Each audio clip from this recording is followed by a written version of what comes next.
여러분 안녕하십니까? 뉴스데스크 제주입니다. 국내 최대 규모로 추진되고 있는 한림해상풍력발전공사에서 위법 행위가 무더기로 확인됐다며 제주도가 특별점검 결과를 발표했습니다.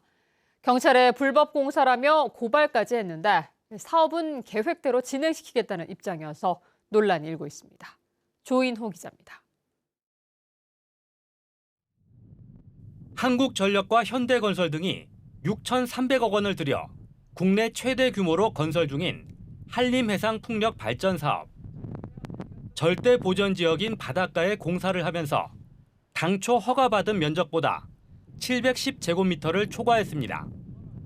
공유 수면에서 공사를 한 면적도 4,700여 제곱미터를 초과했습니다.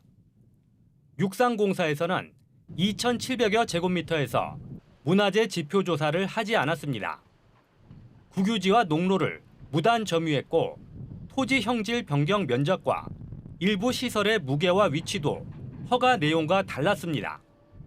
제주도는 한림해상풍력 발전을 제주특별법 위반 혐의 등으로 3건을 경찰에 고발했고 환경영향평가법 위반 혐의 등 5건은 과태료와 변상금을 물리기로 했습니다.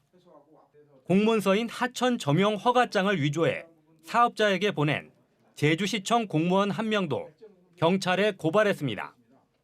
하지만 제주도는 위법 사항들이 사업 취소 요건에는 해당되지 않는다며 계획대로 진행시키겠다고 밝혔습니다. 불법적으로 공사를 한 부분들도 사후에 변경 허가를 받으면 문제가 없다는 것입니다.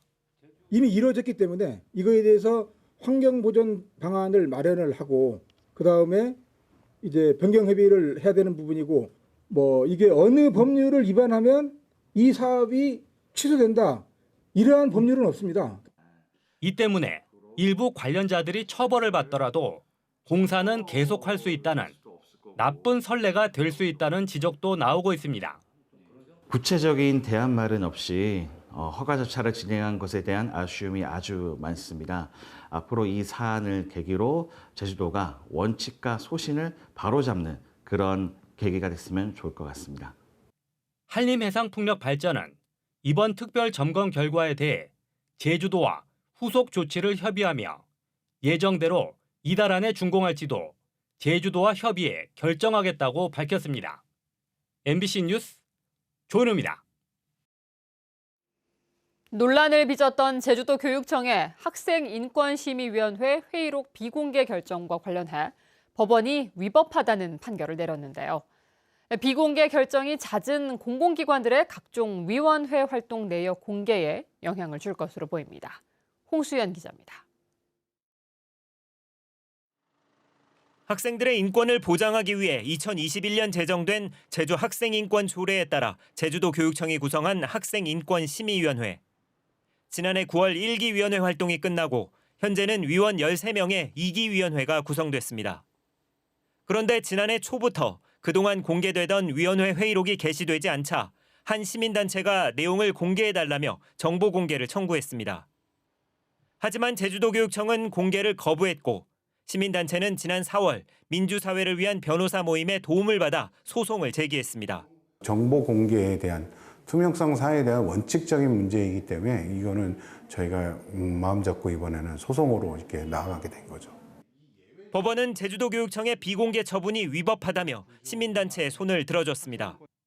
정보공개법은 비공개 대상 정보를 다른 법률이나 위임명령 규정으로 극히 제한하고 있는데 조례의 근거 규정인 교육기본법에 이런 위임 규정 자체가 없다는 겁니다.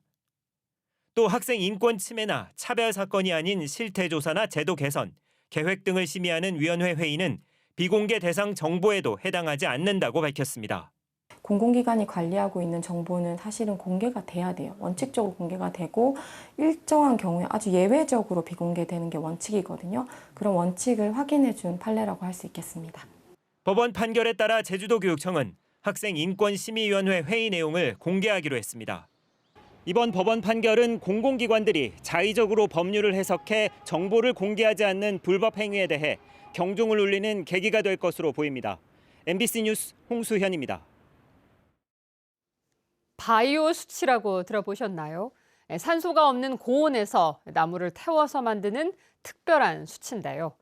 국제적으로 탄소를 줄이는 효과를 인정받아 선진국에서는 활발하게 이용하고 있는데 최근 제주에서도 바이오숯 연구가 시작돼 관심을 끌고 있습니다. 송원일 기자가 보도합니다. 덴마크의 한 농경지, 커다란 트랙터가 움직이면서 무언가를 뿌리고 있습니다. 새끼 손가락만한 까만 알갱이들인데 바이오 숯입니다. 산소가 없는 조건에서 고온으로 나무를 태워 만듭니다. 그러면 나무가 흡수했던 이산화탄소를 단단히 가둘 수 있습니다. 바이오 숯 1톤이 저장하는 탄소는 대략 2톤, 저장 기간도 최소 100년입니다. 이 때문에 바이오 숯은 국제적으로 탄소 저감 효과를 인정받았습니다. 특히 수분을 저장하는 능력이 뛰어나고 나무의 영양 성분이 비료 역할도 합니다. 바이오 숯을 만드는 덴마크의 한 업체, 산소를 제거하는 시설과 600도의 고온 처리 설비를 갖췄습니다. 연간 2만 톤의 바이오 숯을 생산해 탄소 4만 톤을 줄이는 효과를 거두고 있습니다. We'll be able to offset 40,000 tons of CO2 created somewhere else per year. And that is enough to offset 5,000 to 6,000 people on a yearly. 제주에서도 바이오 숯을 이용한 연구가 시작됐습니다.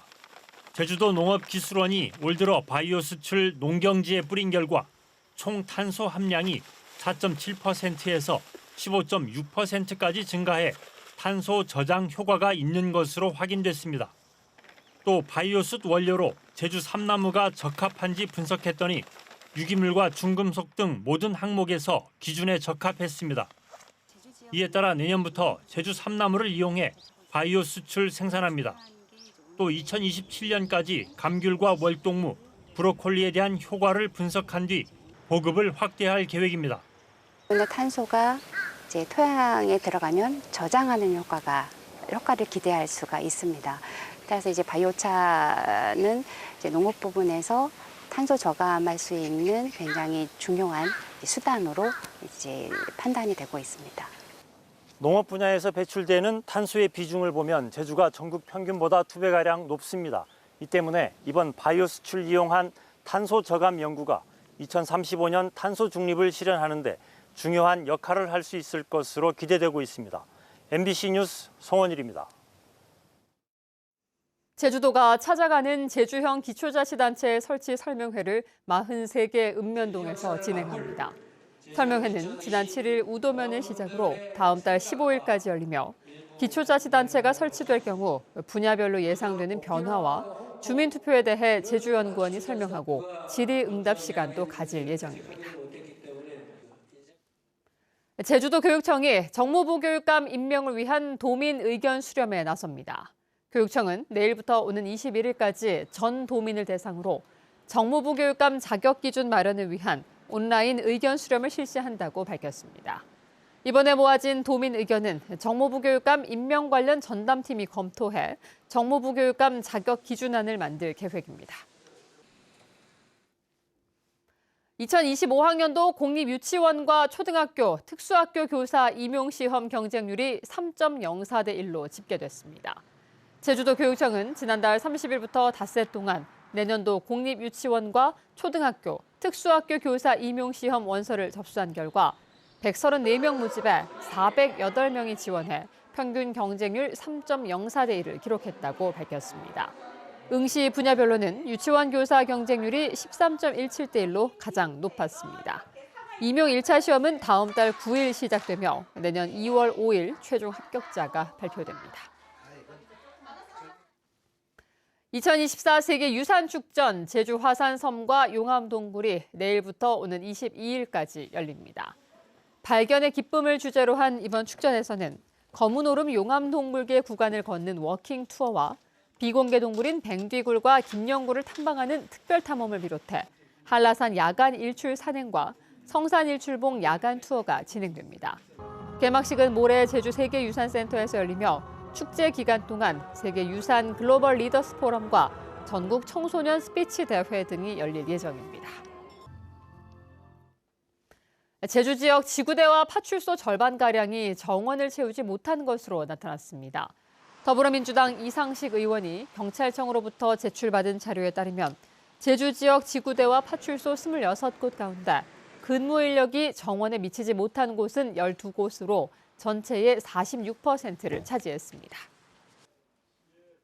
뉴스데스크 제주였습니다. 고맙습니다.